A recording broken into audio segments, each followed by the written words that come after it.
Okay, tonight's pre-show post of the night goes to our one and only.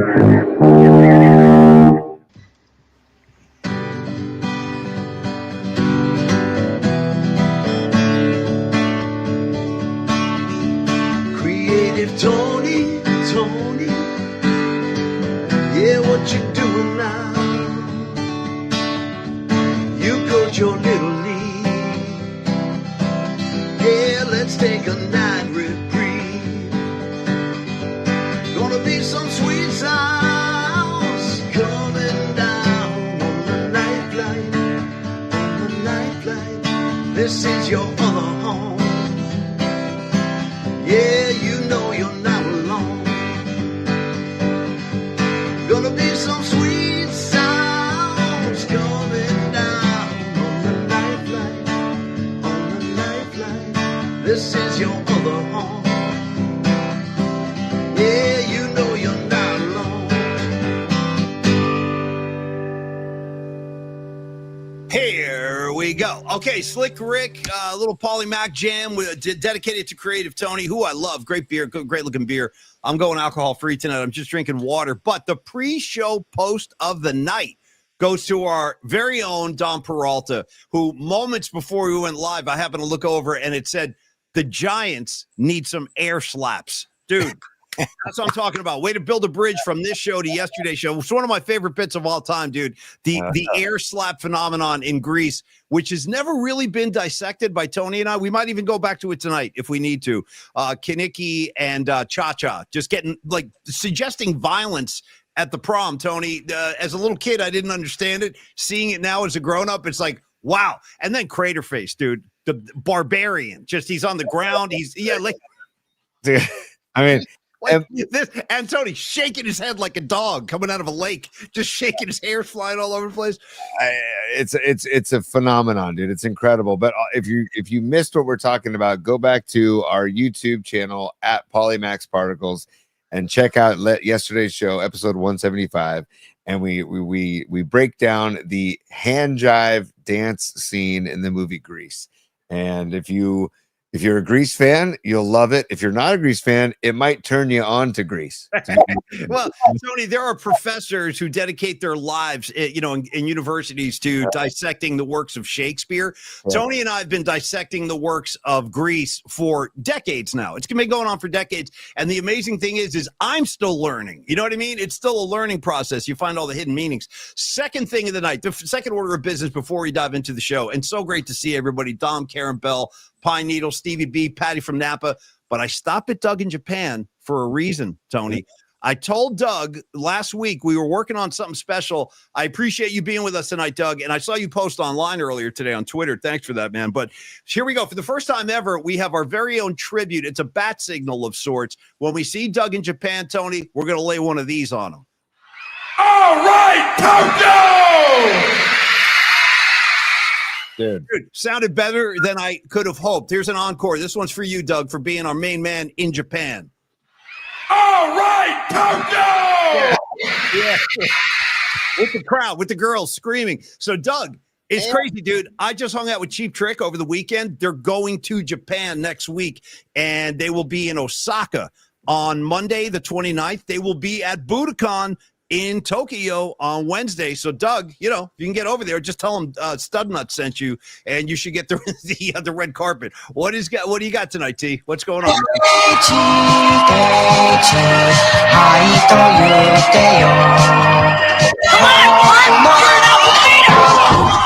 There we go. Just a little, just a little bit of Tekashi, because we got the All Right Tokyo too. Doug in Japan, thank you for joining us, brother. Thank you for representing Japan and the almighty yen, dude. He's given us super. Here he comes. He's doing it again. Tony, throw it up there for the currency translation. Yeah, look at my guy, dude. I'm a Doug in Japan fan. Look at my guy with his lid. You know what I mean, dude? I'm all over it. Yeah. Here we go. One more time for everybody's head. Here we go. All right, Tokyo! Yeah. Those girls, man, those girls are kicking up a fuss. Now, Doug and everybody else, if you haven't been initiated, that is the opening moments of the very famous Cheap Trick at Budokan record. They're introducing them to the stage. The girls are going nuts. And I just said to Tony, every time Doug's in the house, dude, hit him with the All Right Tokyo. So, Yes. Doug, thank you, brother. Thank you, man. We love having your company, and it's great. Yes, tell him Paulie Mac sent you. Yes, tell him. Okay. I'm falling deeper and deeper in love with that sounder, by the way. It works every time because it still makes me laugh every time you do it. It's very unusual, and I like that. Dude, like instead of like a chime, like da-da-ding, da-da-ding, dude, we just come at you with Close Encounters. You know what I mean? Who's got time for chimes when we can give you the tuba? You know, we can give you. I just want to do a little forward promotion. Yeah.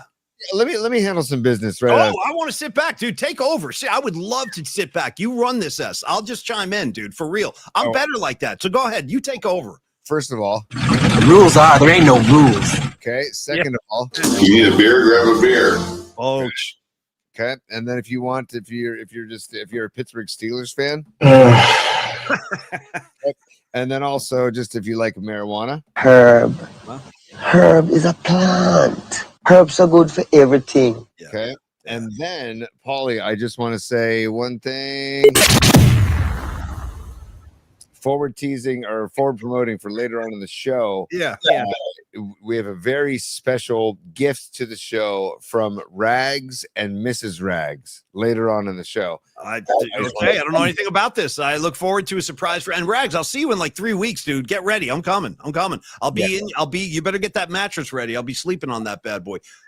Go ahead, T. Finish your thought. I didn't know there was a special thing from Rags. I look forward to it. I just want to say Rag sent this to me and he hyped it up and I'm like, dude, you're hyping this up. It better deliver. And boy, does it deliver. That's all. Okay. That's all I'm going to say. And then Paulie, I also want to let people know that the audio versions of our show are available on Spotify and Apple Podcasts and TuneIn at Polymax Particles. Also, we are now partners with the just legendary classic heritage call letters of KRON. Kron, Channel 4 on the Kron 4 Plus app. If you have a smart TV, where our show is on the Kron 4 Plus app through your Roku or your Fire Stick or your Apple TV, and it's on the video on demand, or they show our show every night at 11:30 p.m. It's on the app. Just want to make sure, don't go to Channel 4 on and it's not on Kron4.com either. It's on Kron 4 Plus's. It's the brand new app from Kron 4 called Kron 4 Plus. And it's on the smart TVs. It'll be available on your mobile device very soon. And check out our show there.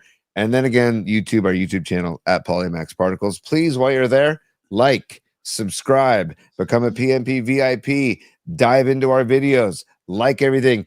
Basically, you know what? Just kick that algorithm's ass, Paulie. If you want to do air slaps, air slap the like button if you could. If you can air slap the like, if you air slap the like icon and just like. Get that algorithm going.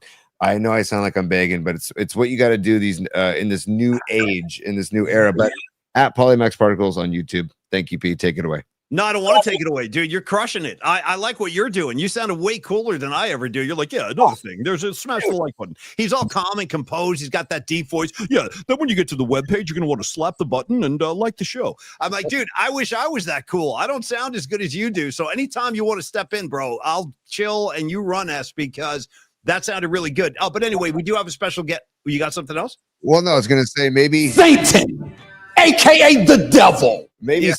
Maybe Satan could give us a rundown of the show today since you're talking about deep-throated voices. Oh, dude, if I'm talking deep-throated, let me shout out the Grateful Dead. Bonnie, you and me on this one. A black-throated wind. You know what I'm saying? Little black-throated wind. I'm a big fan of black-throated wind. I was hoping for one at Golden Gate Park. I didn't get it. That's a great Bobby tune, though. But yeah, why don't what do you want Satan to do exactly? Give a rundown of the show. Tell them what we're doing. What's happening on the show tonight? What's let me tell you guys what's going on here. We got a few things lined up. We're doing. This is going to sound kind of funny coming from the satanic voice, but I'm happy to announce that the PMP show is partnering with the San Francisco Food Bank. Because if there's one thing Satan hates, it's hungry people. Even Satan wants to feed people. I'm serious, okay? I'm freaking serious. So donate or I'll haunt your ass, okay? And then, yeah, I'll find you. You'll be doing like the whole Exorcist, why you do this to me, Damie? Why? Hold on. Well, yeah, sorry about that. I hope you guys can understand what I was saying. I was quoting some Exorcist stuff right there. All right, but no, we are partnering with the San Francisco Food Bank. Probably a good time to bring Dom Peralta into the show because he's involved in this, and we're gonna. Okay, what? I saw the hands. What do you got? Bring Dom Peralta in, but I forgot to mention this to you earlier today, Paulie. But I found your favorite kicker in all of college football, in all of football. I found your favorite kicker. Do you want to meet him now, or do you want to meet him after Dom Peralta? What do you? Well, I want to meet him now. I don't want to wait around. If you got my favorite kicker, bring him in. Yeah. Okay, here we go. I don't know what this is. I have no idea what's going on. Look at the guy's last name for Florida. Look at dude. That's got to be a first. I mean, who in God's name has smack on their birth certificate? This guy does. He's a Gator. This guy's a Florida Gator. He's the kicker for the Florida Gators, man. Your guy, smack. I'm gonna need one of those. So, by the way, for those of you who don't know, Rags will back me on this 1,000,000%. When I was growing up in New Jersey, going to high school and everything, that was my nickname. And to this day, when I get off the plane and going in New Jersey, it's nothing but smack. And I'm fine with it, dude. That's what everybody calls me back there. Rags is Rags, and I'm Smack. Hey, Smack. What time Smack's coming over? Hey, where's Smack? Let's have some beers with Smack. Get Smack some pizza. Have Smack call me. You know what I mean? Smack. There's going to be a lot of Smack going on in a couple of weeks because I will be visiting. But, yeah, that was my nickname in Jersey, and I like it. I'm fine. You guys call me Smack all you like. If you're not too busy calling me Stud Nuts. You know what I mean? That's the problem. We got a Stud Nuts Smackdown coming. If I find a kicker named Stud Nuts, I'll put him on the show too. But for now, we just jumped on the smack bandwagon for the Florida Gators. Okay. Yeah, he's kind of built like me too. You know what I mean? He's got like long arms. He's kind of skinny. It's like that's like my body right there, dude. Throw me in that suit and I'm ready. And I kick lefty, by the way, Tony. Much to your pleasure, I do kick lefty. Did you know that? Yeah. I did not know that. And what's funny is I kick righty, so that's pretty interesting. Yeah, that's kooky, but I got a pretty good foot on me now. I'll punt one from 30 out. I mean, I'll kick a field goal for you if you need me to. But let's do this. We do have a special guest tonight. Sam Grisman is going to join us, who has a big gig coming up October 1st at the Presidio Theater. He's playing with Steve Earle and Tedeschi Trucks. And we are really happy to have him join. I've never talked to him before. He's the son of David Grisman, brother of Monroe Grisman. It's a family of legendary musicians out of Mill Valley up here. So he's going to join us in a few minutes. We're going to go through the 49er injuries. As Dom Peralta said, somebody air slapped the Giants. I guarantee you, dude, they're up 3-2 in the sixth. They're going to find a way to F this up. Yeah. They're going to find a way. Dom and I were saying, when's the collapse going to come? The 7th? Maybe they'll wait till the 8th or 9th tonight. But Giants baseball, it's over. It's over, Johnny. 77-88. They're one game over 500 at home. They're sub 500 on the road. It was just another vanilla, dull year with occasional flare-ups where they were playing good ball, but it was never something they could sustain. So we're in the same boat we were last year. No postseason. That's 7 years now, man. Come on. Enough is enough. One playoff trip in the last 7 years. I ain't going to do it. Hey, Miriam's here. It's a super. Let's talk to Miriam, and then we'll go to Dom Peralta, T. Bring in Miriam. She was my seatmate at the Who. Yeah. Oh, Miriam, what's up? She says, take the funds that I donated last week that was supposed to go toward a Jake Moody jersey and allocate it towards a smack jersey for Paulie. It's true, Miriam. That's what they call me in Jersey. To a man and to a woman, I am known as Smack. I don't think I'll get called Paul or Paulie once when I'm in Jersey. Probably not even one time. It's nothing but smack. And Miriam, a pleasure hanging out with you the other night. Really, thanks for supporting the show. And I'm glad we could hook you up with some Who tickets. And we're not done. The generosity is going to continue. Next week, I'll be giving away tickets for my gig with the Freestone Peaches at Sweetwater on Saturday, October 4th. If you like the Allman Brothers, you want to see me on stage literally screaming my guts out, come on out and support the show. We're going to get up. We're going to rock hard. We're going to get into it like rock and roll animals. But in the meantime, and thank you, Miriam, let us talk to Dom Peralta from Stellar Design, and Peralta RT is our art director, one of our guiding lights with creativity and ideas and just good energy and good vibes. And he's helping us work with the food bank. So let's bring him in. Hey, what's up, Dom? How you doing, bro? What's up, Dom? How you doing, brother? Doing well. How you guys doing? We're doing Sorry, good. we were on mute there for a second. Yeah, mute everything, brother. It's loose. It's loose. It's easy. We love having Dom on the show, and we're talking to Dom specifically tonight because I announced this last week that September is a big month with the San Francisco Marin County Food Bank because they take donations and they will match your donation dollar for dollar. And I know Tony and I are very, very passionate about this cause. There's one thing I really bums me out is driving around the Bay Area. You see people on the street. You see very hungry people holding signs. Some people just hold signs that says hungry or need food. And that really gets me, man, because that could happen to anybody. You know what I mean? It could be anybody. And we're all, at the end of the freaking day, we're all human beings, okay? Yep. We have that in common. We're all brothers and sisters as far as I'm concerned. And yes, I'm a hippy-dippy kind of peace flower child, but that's okay because I want to help. And so what we're going to do is we're going to launch our own fundraising drive. And I don't know if we're going to get it off the ground this week. And that's why I wanted to talk to Dom. So let's get an update, sure. Dom. Where are we with it? Because we can do it next week, too. It runs until the end of the month. But let's just get a status check here. Yeah, but so we got in touch with Kathy and Rachel from the SF Marin Food Bank, and they've been awesome right off the bat. So they love the idea. I sent them links to the show. Rachel checked it out, I think last night or the night before. Nice. She's all in. She's willing to help. So we're working with them to build just a really quick web page through the SF Food Bank. So hopefully we were going to have it ready for tonight. Ran into a few technical issues on their side, but it sounds like we should be up and running by the end of the week, possibly tomorrow. So. Okay, well, that's great news then. As soon as we're ready for it, we'll take your donations and we'll show you where to go and how to go through that whole process. Because I'm actually not sure yet myself. So we'll do it together as a group. And Dom, while we have you, dude, let's just roll through some Peralta Arts goodness, man. Sure. Tell us what's coming down the pike. I know you had a comment about the Sly Stone print. So anything you want to tell the people, we'll just do a live spot with you. Sure. Why not? Why not? One last thing about the SF Marin Food Bank. So once we have that page up, it's going to run through the end of the month and they're going to match. But Rachel said that we can keep it going through the end of the year. So they'll have a cutoff for the match. And then we could just run it through till Christmas and that webpage will be up. So we can always go back to it and keep the PMP Army involved. You know, the holidays are the toughest time of year. I know. That's when Tony and I went in last year. We went in at Thanksgiving and we made a big donation, about a massive box of food. And that's another thing you can do. By the way, if you guys are listening or watching and you're saying, yeah, man, I'm down with the cause. I would love to throw in a couple of bucks, but things are tight. But dude, I get it. I totally get that. But dig around your fridge, your cabinets. If you have like old, boxes of pasta or rice, anything, dude. And that's what I'm saying. Soup, you know what I mean? You can always just drop stuff off. They will take it and they will get it right to people that need the food. That's what I like about them.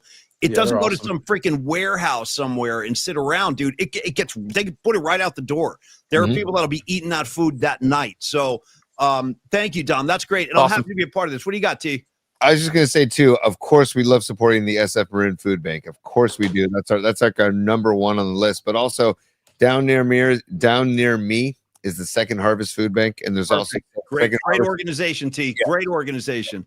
Just look up anywhere near you. It doesn't have to be SF Marin Food Bank. Anywhere near you, they're going to be taking donations throughout the rest of the year, especially during the holidays. So, like Paulie said, the pastas, the canned foods, anything that you could spare, just know that you're helping somebody out, and that's probably going through a tough time. And you think about it like this, Tony. Even those couple of cans of soup, that might be feeding a hungry kid that night. Like some 10-year-old kid who doesn't have dinner will then have a bowl of soup and some rice or something. I mean, it helped. By the way, I'm just throwing this out there like kind of a public service announcement. I got a mosquito flying around this room that looks like it came from the Amazon jungle. I'm looking at him right now. Let me see if I can get this guy. Hold on. This thing's scaring the S out of me.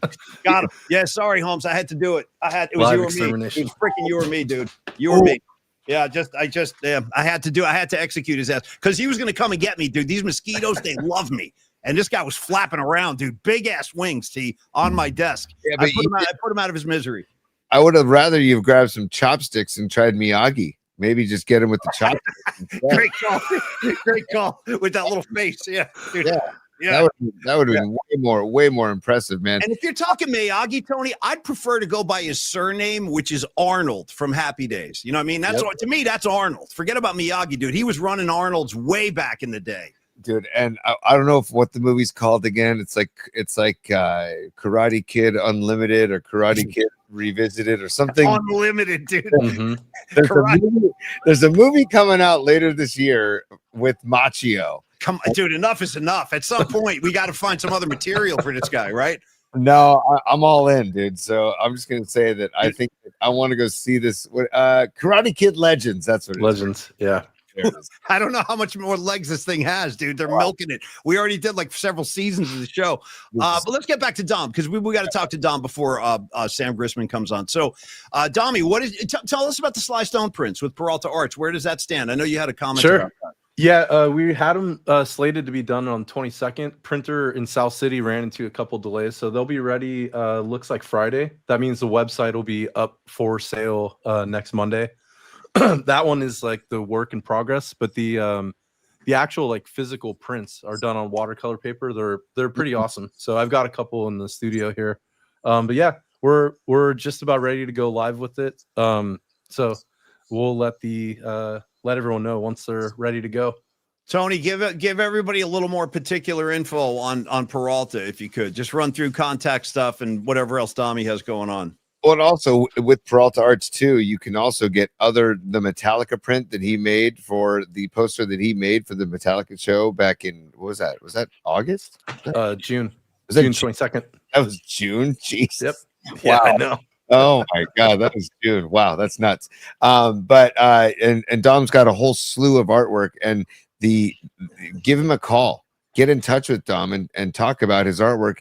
If you want to commission him to do something particular for you, or for that special someone, or for a favorite artist, or a favorite athlete, or a favorite somebody in your, that you've always wanted a artwork for, get in touch with Peralta Arts and get in touch with Dom at 650-796-3144. That's 650-796-3144.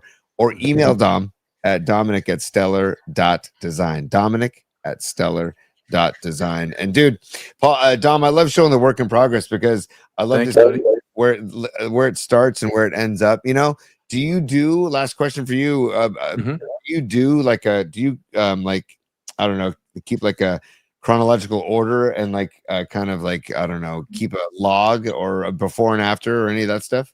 Totally. So usually it's all step by step, and I'll get a piece of art like this one. I think when you came over, I was in the middle of transferring I work with like different mediums to do these drawings. So Yeah. I'll start with like, quick loose paper, like a newsprint, and then transfer that to more fine paper once we get further along in the process. So when you stopped by and saw this one, I was in the process of transferring from what's kind of like a vellum, like a semi-translucent paper, to the watercolor paper. So it's a whole process. It takes quite a while. That's why after Sly passed on, I think it was the 9th of June. Damn. It's taken until September to get it ready for like a scaled up print. So well, yeah, I love this print. I have it. I already have this hanging up in my house as is because I love it so much. And there's a great Papa. Nice. The faith Papa. one. Talk about this piece, Tom. Go ahead. I know it's a Shepherd Ferry style. Yeah. So I did when Kruk. So back during COVID, when Kruk announced that he had cancer, and he was going through that whole ordeal, I created a piece for him and his son Cole. So Cole and I were communicating, and so I drew Kruk, and it said hope on the bottom. So I did some prints for him, and then since then I've done a Kruk, and then Papa's the third one. So it's kind of a tribute in a way to just help share the particles and love to these guys that give so much back to us. So hey, it's awesome. Dom, can I make a request? Can you do one for Doug in Japan in the Shepherd Ferry style and just have it underneath, just say, all right, Tokyo. Is that possible? Totally. I'm kidding. Yeah, yeah. Although I would like it. I'd hang that bad boy up, especially with Doug with the visor. That yeah, picture us, dude. absolutely. Right, like that in Shepherd Ferry. All right, Tokyo. Go ahead, Totally. T. You had something. What do you got? We've got a couple supers for Dom that I want to good. Dom. So Dom, check this out. Candlestick Kid checking in saying, Dom, thank you, buddy. President, dude. Yeah, You got my vote. I'll be your campaign manager. I got Dom. You've got my vote, brother. Yes, 100%. You got both of our votes. You got the whole PNP Bring in familia. Steph Curry too. Have Steph Curry Let's as like go. MVP. The both of you guys. Peralta Curry, 28. I'm ready. Let's make this happen. You know what I mean? Has a nice ring to it. And also Stevie B, Steve Bisecchio says, is Dom a cerebral and physical octopus? I can't walk and chew gum at the same time. The true Renaissance man of PMP. Thank you, Stevie B. Stevie B is right, though, man. We don't talk. Dom is so humble that I'm not going to embarrass you or anything, but he's right, dude. The volume of work that Dom spits out, not only for this show, but for all the other clients and stuff he has, whether it's, Goha or any of the other projects he's worked on. I mean, this guy's a busy dude. And you do, Dom, your volume of work is damn impressive. And thank you, bro, for being such a big part of the scene. Yeah. Thank you, brother. Thank you, Dom. Yeah, always. We had lunch with Patty from Napa today, and we were all just saying, like, there's so much of this back end of this show that happens because of Dom. And we wouldn't be able to be at episode 176 without Dom. So thank you, Dom. Thank you, guys. Last question before you go. Miriam's ready to vote for you too. So that's two of us now. Me and Miriam are going to vote for you, and anybody else jump on this. Before you go, there it is. Ian Weiland, dude, I haven't seen your name in a while. Good to see you, brother. He says, question, is Dom related to Andy Samberg? I've gotten that a bunch. I've never have you really? Yeah. Well, Dom, I need to ask, is it a dick in a box, basically? Totally. I guess that's my Halloween costume done. All right. We're getting risque on a Wednesday. Well, it's a night flight. Why not? Let's get loose, man. That's my exactly. I've kind of been a good boy lately. I've been going beer free on the night flight. But Tony, you have one for me. How's that Pliny? Nice and cold? It's wonderful. It's delicious. Nice. It's nutritious too. Barley and hops are good for you. Hey, I got to tell you too, it's a badass looking glass you got there, kid. Hold that thing up. It's like a little goblet, sort of. Yeah. That's awesome. Yeah. What exactly is a goblet, Dom? What defines the term goblet? Because I'm calling that thing a goblet. Yeah. It's got to do with the shape of it, the form of it. Yeah. It goes way back in history. Yeah, right. We're talking medieval times, Knights of the Round Table. Bring me a goblet, damn it. Yeah. Exactly. It could be wood, it could be metal. Yeah, give me a damsel and a goblet, and let's get on with this meeting. Yeah.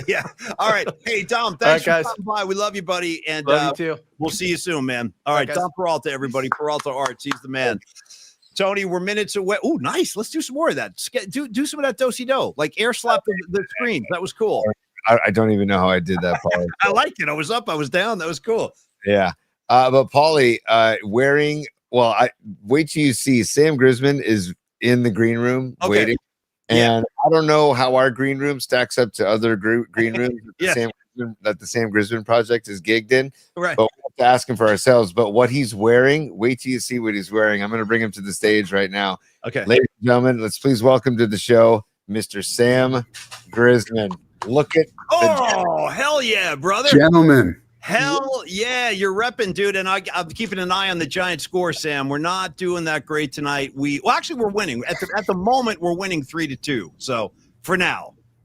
I'll take all the dubs we can get for the rest of the year, man. I feel something to work off of for next season. I feel you. And by the way, Sam, how old is that jacket? Because that's like the Will Clark era kind of logo. How long have you had that bad boy? This is an oldie. This is actually replacing a jacket that I remember my dad having. Nice.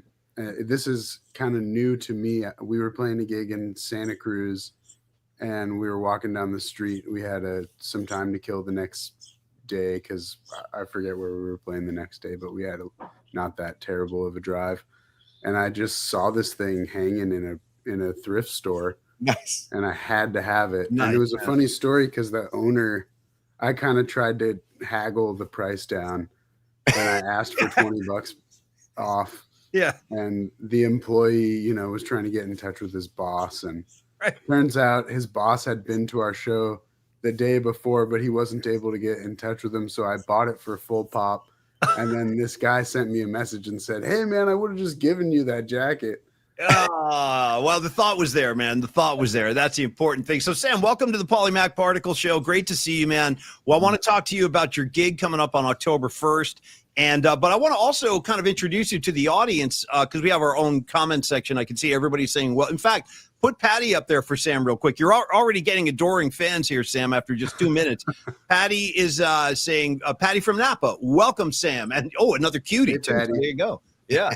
Well, Patty. thanks for having me, guys. I'm honored to be here. Yeah, man. And I know Monroe a bit, and obviously your father, David Grisman, growing up in a house like that where there's music being played and there's instruments lying around. Like, how early in your life did you get into it? Like, when did you first pick up an instrument and start realizing, yeah, I want to do this too? That's a great question. I can't remember a time where I wasn't interested in music. Yeah. And it sounds kind of cliche, but my first word was actually bass. So I kind of knew that I always wanted to play the bass. Yeah. And I tried to pick up other instruments as, they were laying around our house when I was a little kid, but it was just frustrating to not be able to speak the musical language at the level of my parents, Yeah. Yeah. How long did it take you before you started forming your own bands? Like, did that start in your teens and everything? Were you that into it at that age already?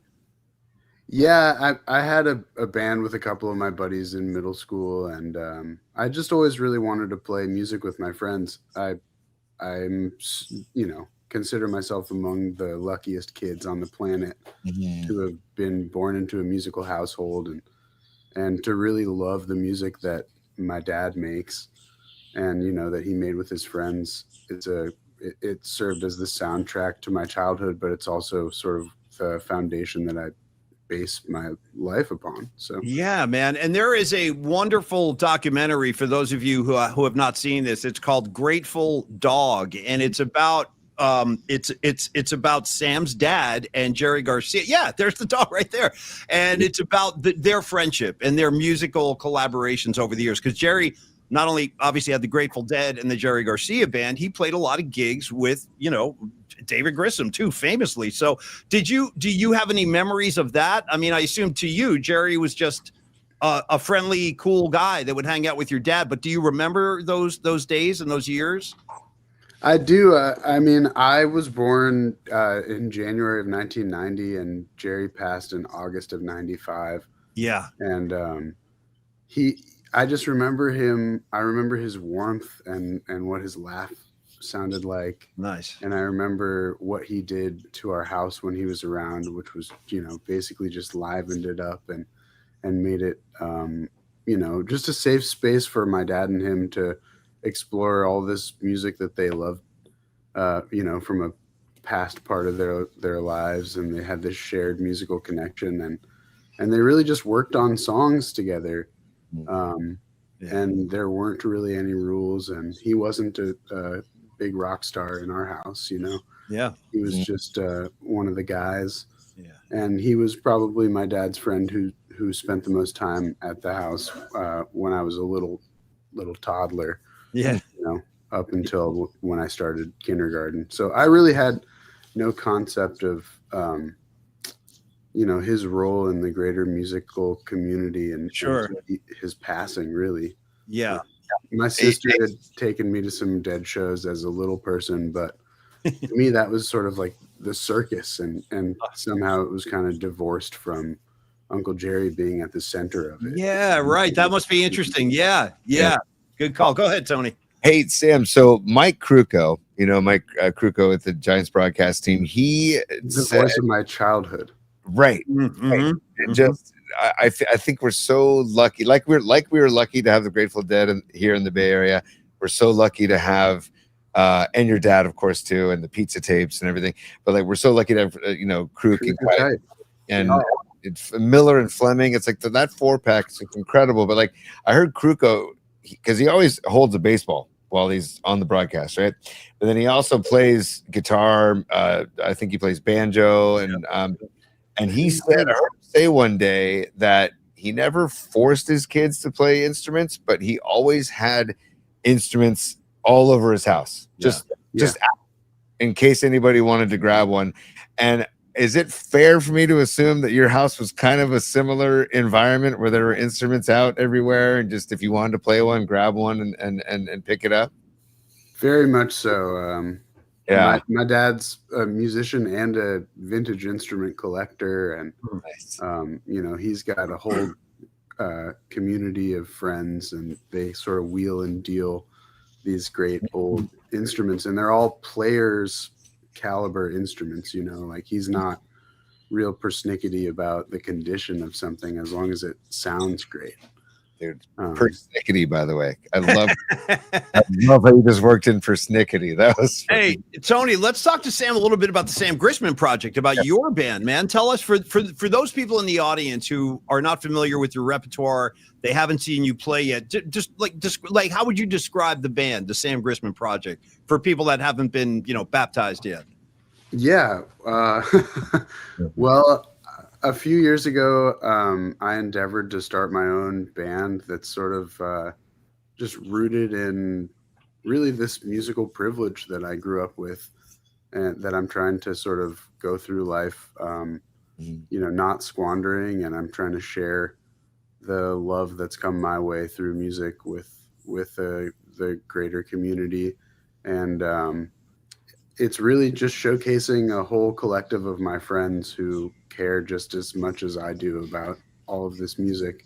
And a lot of this music we learned from my dad and Jerry, but also from other musical friendships that were, you know, a huge part of my life when I was younger, like my dad's connection with John Hartford and his connection with Doc Watson. And, you know, I like to have all of these friends come in and sort of honor these corners of this catalog of music that I grew up on, but also bring their own original music to the table. And it's really just an unbelievable privilege to get to do this with the people I care the most about. And yeah, we play a lot of shows, and you never really know what you're going to get. Love it. Yeah. We played, you know, probably 600 different tunes in our first 2.5 years or something like now, that. Sam, are those all in your head, or do you guys need to? I would imagine is there a teleprompter, or do you guys really have that many songs just in your heads?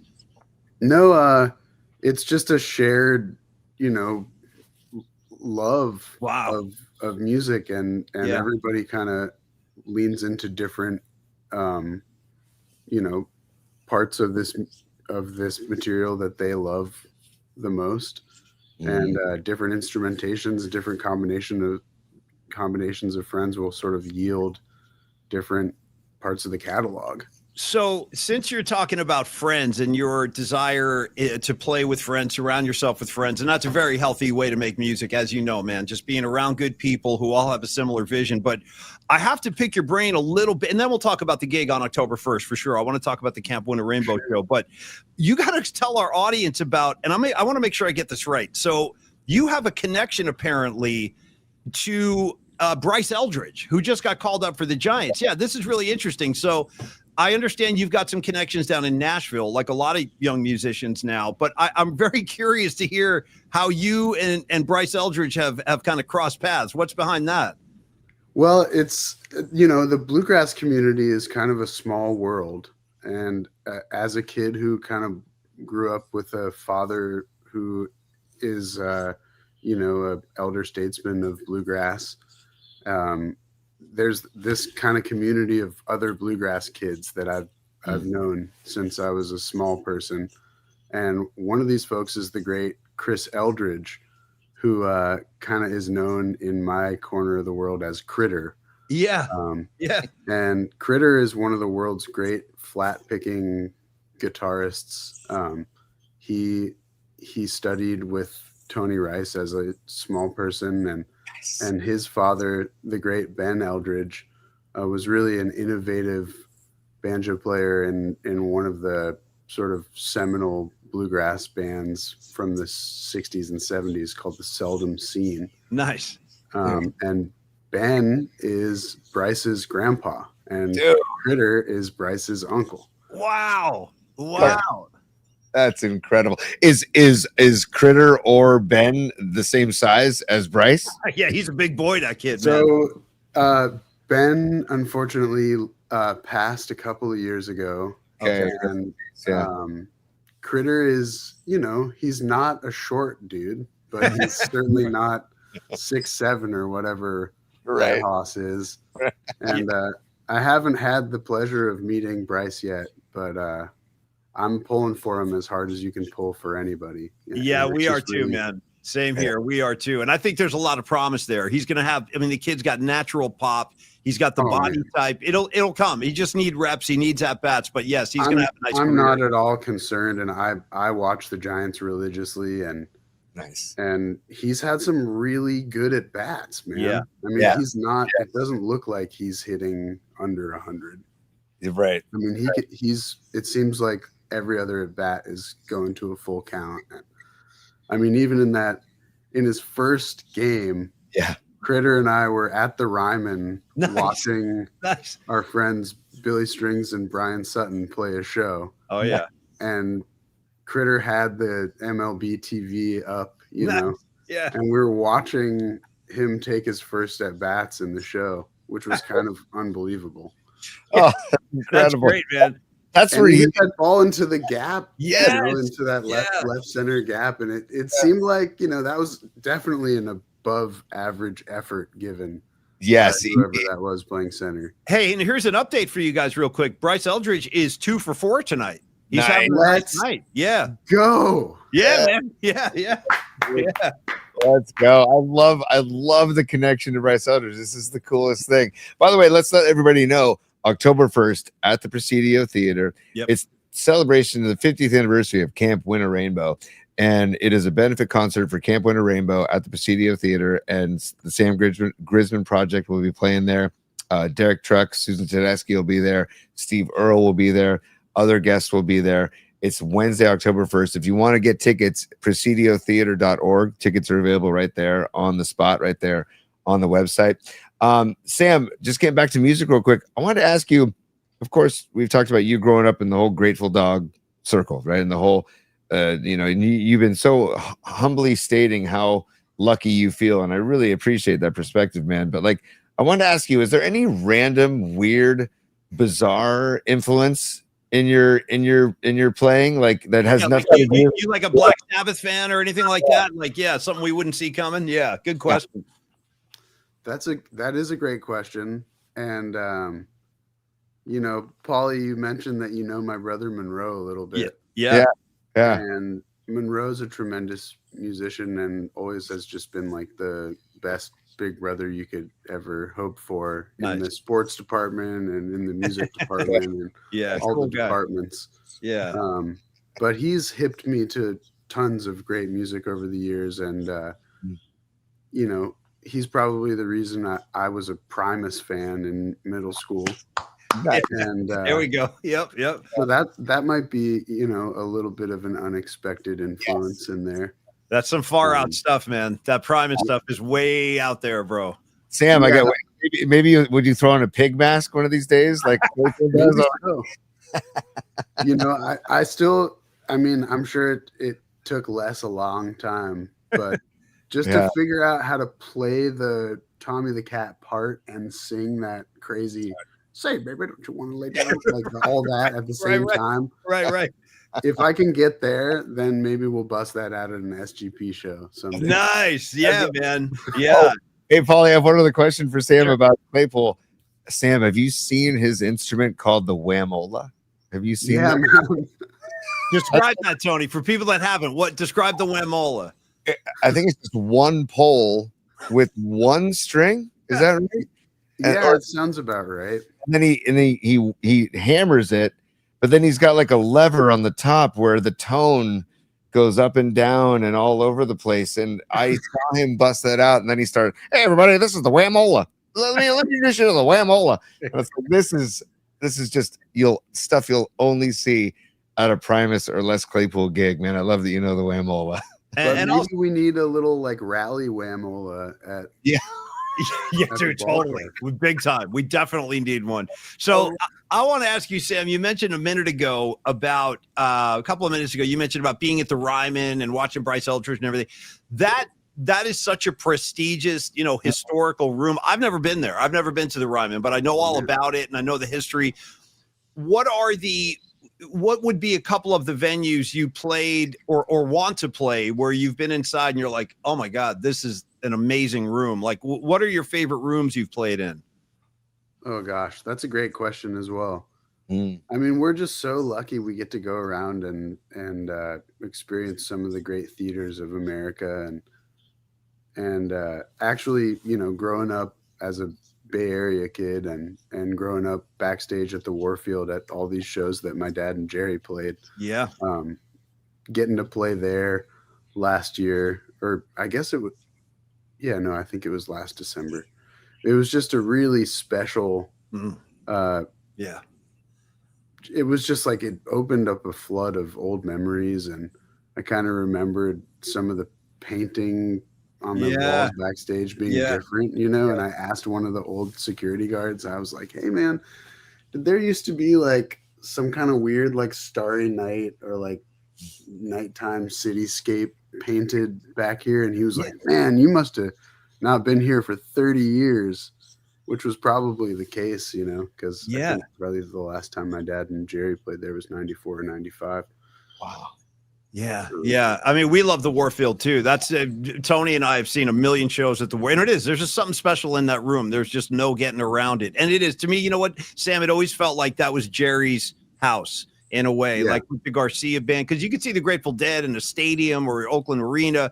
But seeing the Garcia band or Garcia Grisman at the Warfield it was so intimate, and just I still feel those feelings when I walk in that room for any show. Mm-hmm. And those of you watching the interview tonight, let's just get people caught up with Sam's tour dates here, Tony, real quick. So obviously October 1st, Camp Winter Rainbow benefit, but then you're also part of the Hardly Strictly Bluegrass Festival happening, and that I just wanted to see, because that's from October 3rd through the 5th. What's your date, I guess is the question. Like, which day are you playing Hardly Strictly? So we're playing with our legendary Uncle Peter Rowan, who is just an absolute treasure of American music and a Bay Area legend. Yeah. And we're going to be on the 5th, which is Sunday. Nice. Okay. And it's working out beautiful for me because we're coming in on the last day of September for that show on the 1st, and getting to play with a bunch of our heroes, Derek and Susan and Steve Earle and some unannounced special guests. Ooh, we like those. Yeah. Yeah. And that's been a joy, just working on putting together the music for that. Because we get to be the house band for that. That's killer, man. That's killer. Congrats. That's awesome, man. And Sam, tell people what Camp Winter Rainbow is, for the people that don't know. And this is a benefit gig, so the dollars are going to benefit this camp. But Tony and I know what's going on, but you should tell the audience, like, explain what the cause is about and what it is. So Camp Winter Rainbow is a wonderful nonprofit institution, a camp for kids to sort of artistically and creatively and otherwise empower themselves and use their imaginations. And it's something that the great Wavy Gravy started with his community to sort of raise their kids and each other's kids. And it's I didn't grow up as a camper, but I have legions of friends who did. Nice. And, my dear friend Jordan Olive, who I went to high school with at Urban in the city, she's actually putting together this event, and we have a lot of the same friends. And we're just really, I'm honored to be a part of it. And our other high school mate, the great Logan Ledger, who's been out on the road these days with Margot Price, our dear friend, is going to be a part of it as well. And sweet. I've just got a great band full of some of my favorite people. The great Dominic Leslie's playing mandolin, and his wife Phoebe Hunt's going to be playing violin and singing. The great Nat Smith is playing the cello, and Wow. The world's greatest improvising claw hammerist, my dear friend Victor Furtado, is going to be out there playing the banjo. Nice. And we've got local legend Chad Manning playing the fiddle as well. So it'll be kind of like an orchestral contingent. Well, this sounds great, man. Again, the gig is October 1st. So Camp Win a Rainbow benefit at the Presidio Theater, and tickets can be purchased at presidiotheater.com. And Sam, we'll let you get on with your night. I do have one last question, though. I'm curious, as a bluegrass prodigy, have you crossed paths yet or jammed with at any point Tim Flannery and his Lunatic Fringe, that bluegrass outfit? Because we know Flan, he's a great guy, and I'm sure he would love to sit in with you, or vice versa, if you haven't already. Man, we have a couple of mutual friends, and I would love so much to connect with Tim. I'm just such a huge fan. Yeah. A Giants fan through and through for my entire life, and he was such a big part of those World Series teams, and seemed like such a sincere dude. And I know he's a great musician, and it seems like we will connect one of these days. I know it's going to happen. I'll put a bug in his ear, because we're going to try to get him on our show next month, because he has a gig coming up in Half Moon Bay. I want to help him promote, and I'll definitely put that in his ear. I'll say, dude, you're going to have to get with Sam Grisman, man. Yeah. Anytime, we're anywhere close, I would love to make the effort to connect with him, and play some tunes and just hang. I'm sure he would love that too, because he's got a huge heart, and he sells out on stage, man. He's super passionate. He's in a full sweat, stomping his foot. He really gets into it. It's great. So Sam Grisman, dude, thanks for the time tonight. Again, tickets for the gig next week, October 1st in San Francisco, by the way, Presidio Theater. Go to presidiotheater.org, grab your ticket, support the great Camp Win a Rainbow, and let future generations of kids enjoy that same kind of environment where creativity is encouraged, because that's where the next crop of musicians and artists are going to come from. So let's support the cause. Sam, dude, great having you on, bro. Let's do it again down the road. Anytime you got a gig, you need something to promote, we'd love to have you back on. Yeah. Thank you guys so much. Yeah, and Go Sam, Giants.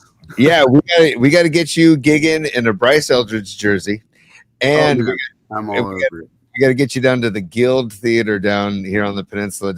Have you heard of the Guild Theater? Man, we've played the Guild a couple of times, and I'm sure we'll be back. It's such a great place to be, and one of the nicest rooms closest to the ballpark. That's for sure. And actually, before I split, I have to shout out our dear friend and fan, Paul, who's also a diehard Giants fan, who laced me up a Hayden Birdsong jersey earlier this year. Nice. I often sing Birdsong, and I'm not sure that young Hayden is really aware of the gravity that his last name carries in the Bay Area. But I would love to sit down and sort of talk through the lyrics with him sometime. La la la la la. Yeah, we'll sing it to him, dude. We'll sing it to him next time. Hey, Sam, really, really a pleasure having you on, brother. Have a smoking show, and good luck as you go forward with all these tour dates. And by the way, get over to samgrismanproject.net. You can get all the information. You got tour dates, you got bios. There's all kinds of cool stuff there. So, Sam, onward and upward, brother. We'll talk to you down the road, man. Thanks, guys. Much love. Cheers, man. Sam Grisman, everybody. Very cool. Very cool talking with Sam. How about dude, the Grisman family? These guys, you got the father, the kingpin, you got the kid, and they're all players, dude. They're all monster players. We used to have Monroe on the Murph and Max show a lot. He is a big part of Petty Theft. That's his outfit. And they play Sweetwater. They're still gigging. They're gigging all over the place. And I love Sam's vibe, dude. The jacket, you know what I mean? The whole vibe he's got going on. I'm a fan. Dude, the hair, the jacket, the voice, and next Wednesday I want to see him play or is it next Wednesday, October 1st? Yeah, that's next Wednesday. I really want to see him, and I'm bummed that I missed him playing down here at the Guild. He'll be back. Yeah. I love that he knows that theater, and I really want to see the Sam Grisman project. But it sounds like first of all, the lineup on paper is already just stellar, and then there's unannounced guests. I have an idea. You know what I'm saying? I think I know. There's another Mill Valley guy over there who likes to jam with everybody. I'm not saying anybody's names, y'all, but I have an idea, and nothing's confirmed. I'm just talking mess. I don't know what's booked or not, but you know who I'm talking about. Yeah. I think you're talking about me, y'all. You're talking about that's not Niner ball. Yeah, Niner ball is in the air. By the way, Tony and I interviewed Bob Weir years ago, like 10, 11, 12 years ago. We had him on a podcast. Dude, we got into some Niner talk. He loves the Niners. Bobby loves the 49ers, dude. In fact, there's a funny story about Bob Weir and his 49er fandom. Real quick, it's 10 seconds. The 1989 game, the Monday night game, Rams hosting the Niners when John Taylor had the 2 90-plus yard touchdowns that game. The Dead were playing that night. I think they were in Oakland, and the second set, dude, the break between sets just kept going and going and going, and Bobby wouldn't leave because he was watching the game. He was backstage watching the game at set break, and he's like, I ain't ready to go on yet, y'all, because he wanted to see the end of the Niner game, and that was one of the great comebacks of all time. John Taylor going 90-plus yards twice, and your Uncle Tonelli was at that game, too. Yeah, he and I have talked about that. I love that freaking game, dude. John Taylor for life. Just throwing it out there. You want to talk about sound bites that I want back on the show is that's not Niner ball. That's not Niner ball. Yeah. And Bobby saying, oh, hell yeah, hell yeah, hell yeah. After the game, we go down to the Deuce. Yeah, the 2 a.m. club. Yeah. You know the 2 a.m. club. Yeah. Dude, what was the play? What was the play he was calling? Black 85. Black 85. Black 85. Black 85. Dude, he was telling Ronnie Lott, dude, that he couldn't stop Black 85. I don't know if you guys remember this. I actually was able to arrange Bob Weir talking to Ronnie Lott during the pandemic. And they had never met before. And Bob, as I said, Bobby loves the Niners. So he was the excited one. And he was like, we had to play Black 85. I don't think you could stop it, Ronnie. He was telling Ronnie Lott he don't think he could stop Black 85. Anyway, Tony, very fun talking to Sam. And we'll do it again. Yeah. No question. I want to play like a show booker for a second. I feel like the Stone Foxes and the Sam Grisman Project would be a great double bill because they're not the same genres, but it would be a great double bill. I wonder if Shannon and Sam's paths have ever crossed. I thought I should ask him that, but I bet you it wouldn't surprise me. You know, the Bay Area music scene, everybody kind of supports each other. So yeah, I bet you they've kind of crossed paths. And by the way, Don Peralta, there's a reason, dude. There's a reason you won the pre-show post of the night with the Giants need an air slap. I told you they'd mess this up. And they have. The game is now tied. I could tell. I could just feel it, dude. I was watching the game earlier. I watched Drew Gilbert at bat. I'm like, I don't have a good feeling about this. It's like Pavlov, dude. I've been conditioned to expect trauma with the Giants this year. And by the way, dude, as we this is like a funeral for the 2025 Giants of sorts. What are your thoughts about this season, dude? I mean, it was a roller coaster up and down, hot streaks, ice cold streaks, but yet here we are again. Under 500 and no playoff games, dude. I am actually starting to get kind of sick of this. Like I demand the postseason next year, and I think it's within their grasp. I think it's something they can do. But what about you two? How would you evaluate this year? Like, God, it's a really good question, man. Like, great response. That's perfect. Yeah, I'm sitting there thinking about. I didn't go into the season with major high expectations, but then when they got Devers, my expectations obviously, rose, and you'd have to consider it a bummer of a season, considering that they brought in Devers to really kind of, I don't know, electrify things, and I gotta say, I do love the particles with Sam and Bryce Eldridge. Now with Sam Grisman and Bryce Eldridge. How wild, how crazy is that, dude? That's some wild stuff right there. I mean, the name of our show is Polymax Particles, and you want to talk about major particles. Yeah.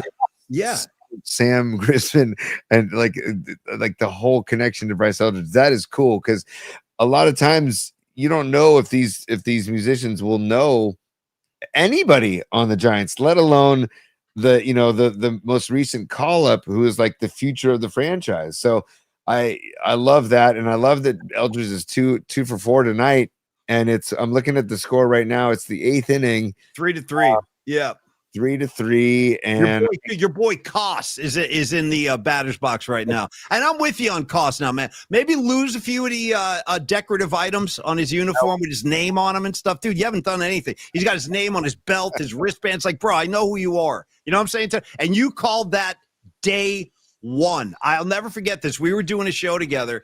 And it was like it was one of the first appearances of Koss in the season. I'm like, Tony, what about this guy Koss? You know, he's got some wheels. And this is what you said. I remember exactly what you said. You're like, yeah, you're like a little too much drip though on this kid. A little too much drip. And you are correct, bro. Especially when you're under 500, your batting average stinks, and you're going, I got Koss gear. It's like, okay, all right.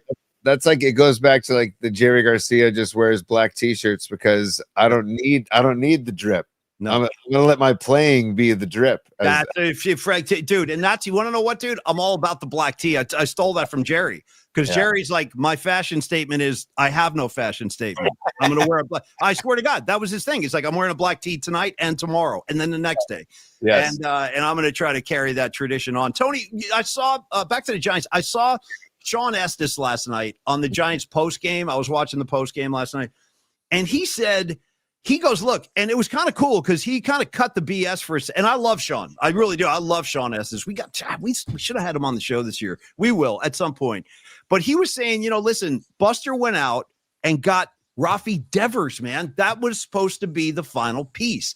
And he also said, and this, Sean Estes was a playoff pitcher. He went to a few postseasons. He knows what's up. And he was like, dude, when you're a playoff caliber team, you have to play your best baseball in September. Yep. And he goes, when you look out at this Giants team in September, this thing has just fallen off the cliff.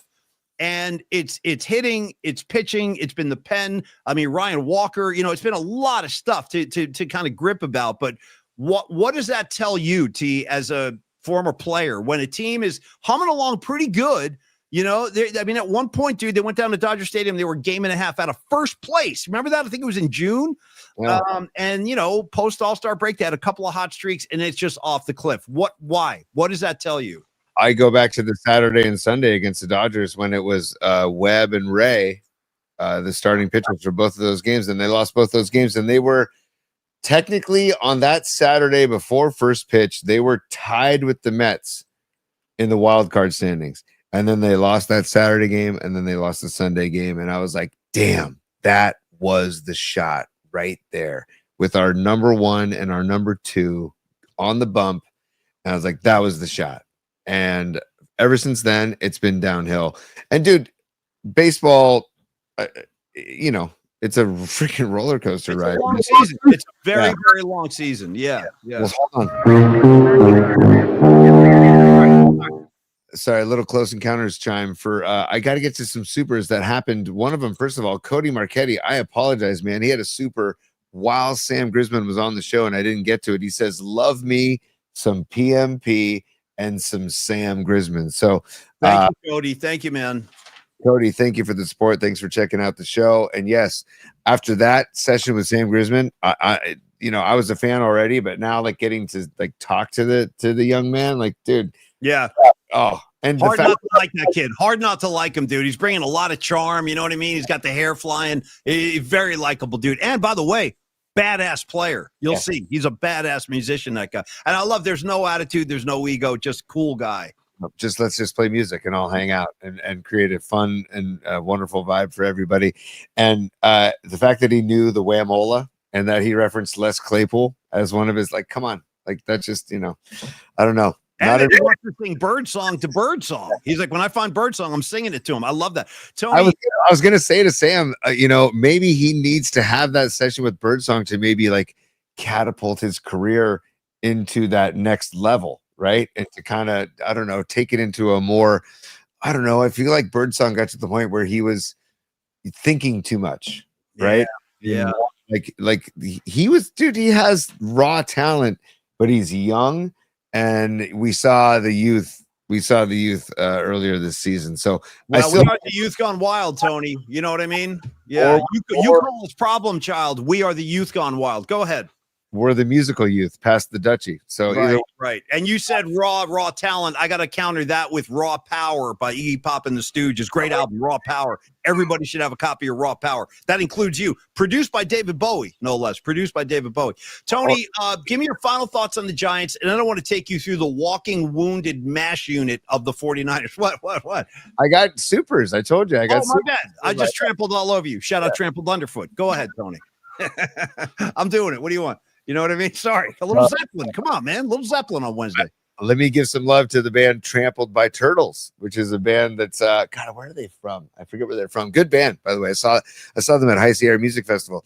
I wanted to ask Sam about High Sierra too. Shoot. Anyways, Giants are up 4-3. Giants are now winning again. All right. Okay. That's good. All right. Okay. Yeah. You almost said that like it was like I was shocked. I looked twice. I was like, wait, what? We're winning? Not for long, probably, but yeah, we're winning right now. It's 4-3, still in the 8th inning, 2 outs in the 8th. Paulie, be in the moment. Just enjoy the moment. Be the ball. Yeah, be the freaking ball, man. Candlestick Kid, thank you for the super. He says Giants baseball. Fun. As Chris Russo said on our show, Giants baseball? Fun. By the way, Candlestick Kid, you'd be happy to know that last night, Don Peralta, myself, and Low Steve. What's up, Low Steve? I saw you earlier. I think you're still on there. Trample from Minnesota. What's up, Markoulis? That's what I'm saying. We were talking about Candlestick last night, and we came down to the conclusion that, and it was from Low Steve. He's the one who said this, but I agree. He said 14,000 Candlestick Park Giant fans are louder than 30,000 Giant fans at Oracle Park. I'm buying that. I'm buying what he's selling.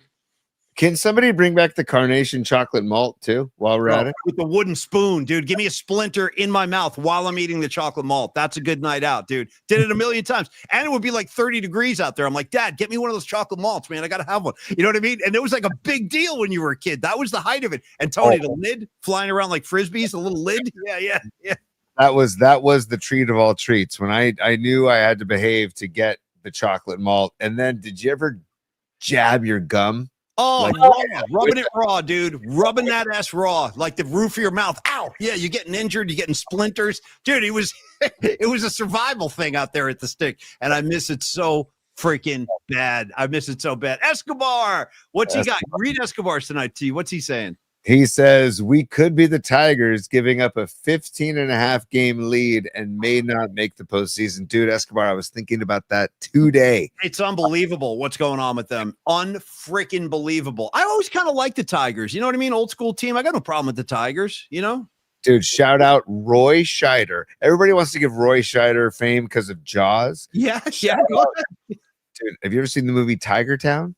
I've never even heard of it. I've never even heard of it. It was my favorite movie as a kid. He was a Detroit Tiger baseball player, dude. And it was, Wow. Okay. Yeah. And I like Roy Scheider. Shout out Roy Scheider in Marathon Man, too. Great role in Marathon Man. I mean, the guy's catalog goes beyond Jaws. Jaws is great.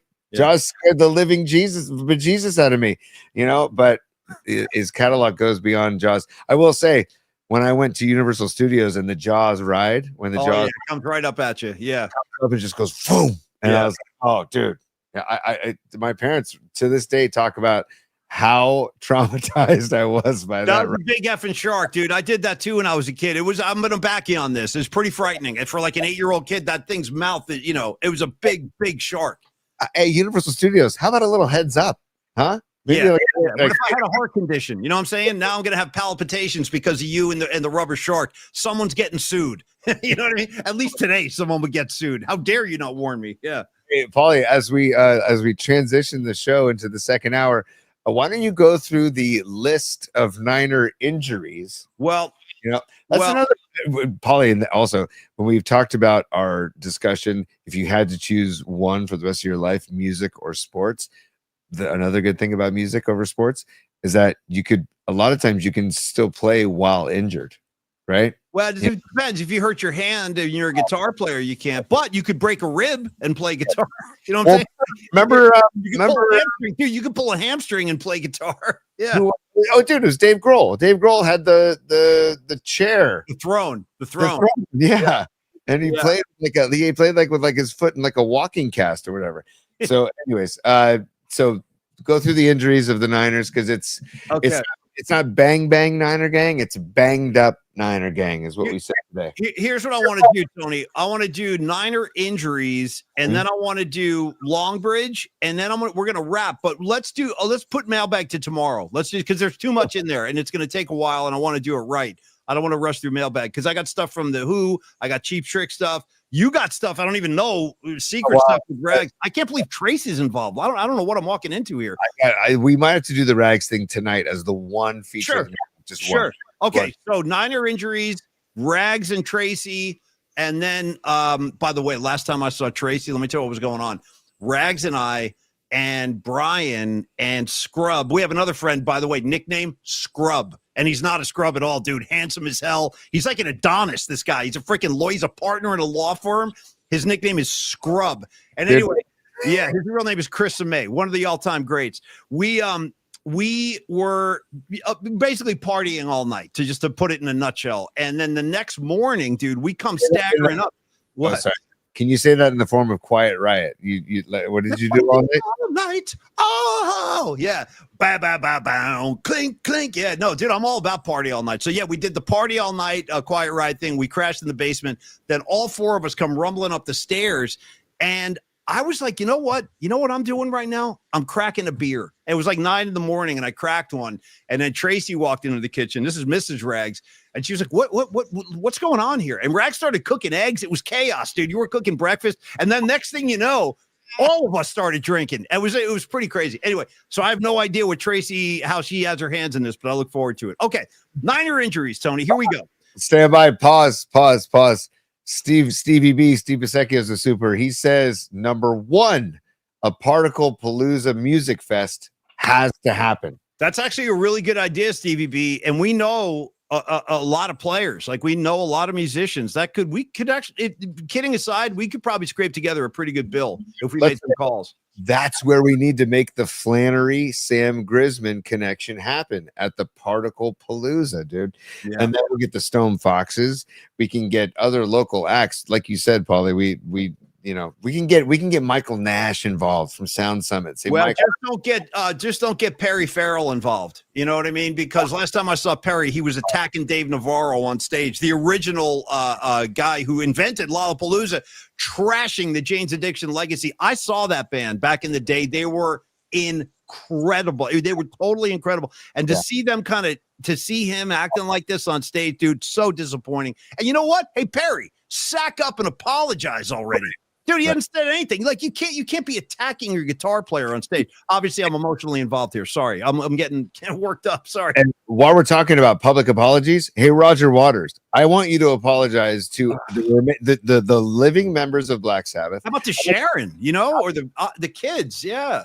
Apologize to Sharon. Apologize to Jack, and I'm blanking. Kelly and Amy, all of them. Yeah. And all the Osbourne. Apologize to Randy Rhodes' mom down in Pasadena. Or Burbank. Apologize to her too. Dude, apologize to Jake E. Lee. Apologize to Rudy Sarzo. Yeah, I'm not kidding. Apologize to Tommy Aldridge on drums, dude. I'll go all day. Apologize to Bob Daisley. Okay, you get Bob Daisley on the phone and say you're sorry. Apologize to Brad Gillis right now, dude. Apologize to Zach Wilde. Yeah. The list, it's a long list, and then you got to apologize to me, Tony, Dom, Stevie B, all the Sabbath fans. You know what I mean? Aaron Kask. There's a lot of us. Get busy, Waters. Hey, Waters, start working. I stand by the show that I saw at the Masonic. Was it the Masonic? No. It was what's the theater on Regency. Yeah. The Zach Wilde show, where it was Zach Sabbath and he played all Black Sabbath tunes. It was phenomenal. He's not messing around. No, he's not messing around. He's serious about his Black Sabbath. Yeah. He was up there in a kilt. Let him go. Yeah, let him go. Just crushing Sabbath. And dude, again, like the same way when Claypool did the Animals album at the Fillmore and did that whole tour where he did Animals, if you're gonna play that album, or if you're gonna play Black Sabbath, you better nail it. And because the fans are so loyal and know the music inside and out. And dude, Zach Wilde nailed it. Les Claypool nailed. And dude, shout out to Enor in the Fearless Flying Frog Brigade. Nailed Animals. Nailed it. I've seen him do that too. It's pretty intense. So, and thank you, Stevie B. We love you, man. Particle Palooza. It's a great idea. It really is. One burn man goes, hey, Paulie, why are the 49ers so infected with injuries? Dude, I want to know. I want to know myself. So here's what I have right now. And Tony, add to this if I've missed anybody. Brock Purdy did take some snaps today with the number one team. That's a good sign. We might see him Sunday, but that's not confirmed. Ricky Pearsall, Tony, did not practice today. You understand? He did not practice today. Mac Jones did not practice today because of the knee. Jawan Jennings did not practice today. I tell you what, with Jawan Jennings already, where it's not even week 4, and I'm starting to, I mean, dude, you want to hold out and rock the boat. You know, he was inactive last week. So far, he's played 2 games, dude, after stomping his feet. Pay me more money. And he's not even on the field. This is not a good look. Honestly, it's not a good look. As my Italian grandfather, Dino Tonelli, used to tell me, hey, Tony, you made your own bed. Hey, Jawan, you made your own bed, dude. You didn't practice for 5 weeks. 5 weeks, dude, going into the season. And I'm a Jawan fan. 3rd and Jawan. I love it. Love Jawan. I love the spicy hair. I was excited to have him back this year. And all of a sudden he says, nope, I want more. It's like, dude, you've got enough. They restructured your contract for this year. So play out the year. And then, as the kids say, you can get your bag if you perform. Yeah. Well, dude, you are not performing so far. And it's bumming me out, Paulie. And I don't know. By the way, there's more supers, Paulie. Sorry, I got to do this. I got to do this because it's my responsibility. It's my duty on the show. Ray Goodman. He says, one good thing about music, when it hits, you feel no pain. Sing it, Tony. Sing the line. For real. Oh, no, come on. I want to hear the melody. Give it to me. One good thing about music, when it hits, you feel no pain. Nice. Trenchtown Rock. Ba-ba-da-ba-ba. Trenchtown Rock. All right. Ba-ba-ba. Come on. Come on. Yeah. The Giants won. What do you know? 4-3. It's a final. They got the W. Good Giants. They're back to 500 at home. Still 3 games under 500. Okay, on to Los T. Shout out Smack and Scrub hanging out with Jinx from the Bronx Tale on a Saturday night in North Jersey. Well, that's our neighborhood. We're North Jersey boys, and we're close to New York City like that. So yeah, wouldn't take too long for us to get to the Bronx if we had to. How about when they're playing dice and Sonny goes, put coffee cake in the closet. I don't want this kid rolling dice looking at that face. Dude, they just stick him in the closet while they're gambling. You know what I mean? Calling him coffee cake, dude. Coffee cake. Okay? That's a tough nickname, bro. But that's the thing. East Coast is like that, Tony. You'd have a nickname. It's unavoidable, dude. Smack and Scrub. It's a true story, Rock. ROC. Good to see you, man. Dude, Smack and Scrub and a couple of stud nuts. The Paulie Mac story. Yeah, pretty much. Coffee Cake is one of the greatest cinematic nicknames ever. Seriously, when I remember hearing it, I'm like, oh my God, that is so brutal. But it's also it's the greatest. And Chaz Palminteri's like, wait. I don't want this kid looking at his face. Put him in the closet. I don't want him looking at this kid's face. Tony, back to the Niners. No. Sorry, Paulie. No, we're still going. Okay, I didn't realize. Escobar is a super again. And Los D, thank you for the super. And by the way, let me go back to Los D's super real quick. Look at the picture. Just take me there, Los D. Yeah. Carlos De La Fuente, take me there. I don't care where we go. I don't care what we do. Just take me with you. Okay. I don't care where we go. I don't care what we do. Oh, yeah. I don't care, pretty baby. Well, take me with. Great song, by the way. Go ahead, Prince. Rest in peace. Damn it. I hate that he's gone. Him and Bowie. You know, what are we doing losing Bowie and Prince? That's not fair. It's just not fair. How about the harmony in Take Me With You? It's gorgeous, dude. Yeah. It's freaking gorgeous, man. So Los D, thank you for the super. Escobar is a super as well. He says, I'll be waiting for Waters' apology in person. Escobar, it might take a couple of more than air slaps with Waters to straighten him out. And you got my permission, dude. Give him a tag his ass, running his mouth like that, disparaging Ozzy. Really, it was an old class move, dude. And he went back and did it again. Yep. He's done it multiple times, dude. I've had it. Me and you, Escobar. I'm writing the guy off. F Waters. I will throw on a Floyd album occasionally, but the guy's a dick. He's just a dick. Paulie, you know what Waters needs? He needs a good old fashioned Melvin, dude. Give him a Melvin. Do you know what explain that? You want to explain that to everybody? Go you ahead. know- Walk people you know- through it, Melvin. you know what a Melvin is, I right? do, but I want you to explain it. Well, it's when you go up to somebody and you grab them.